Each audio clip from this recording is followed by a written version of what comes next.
Ang dami na naman pong kalat ng ating madlang people.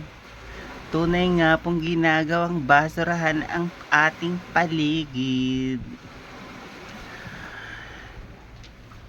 Ganyan lamang po sila magkalat. Kain mo, tapon dito, tapon doon. Hindi na po sila nakakatuwa mga friend.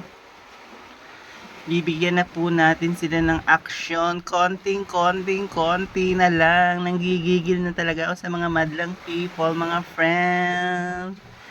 Konti na lang. Hindi na ako magkakapagpasensya pa. Konti na lang mga friend, ang gigigil ako. Hindi ko na alam kung anong gagawin ko sa kanila. Ano pa bang babalaang kulang? Palagi na lang sila nagkakalat.